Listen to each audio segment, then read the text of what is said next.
পোনা জাতীয় মাছের জন্য কি খাদ্য আপনারা ব্যবহার করবেন?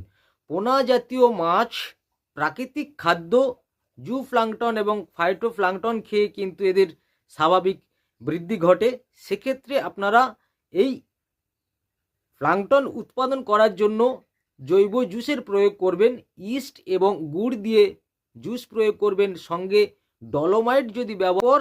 এছাড়া আপনি কৃত্রিমভাবে যে খাদ্যগুলো প্রদান করবেন সেগুলো হলো ভাঙা চাল, গম ভুসি, সয়াবিন খোল, শুকনো মাছের গুঁড়ো ইত্যাদি।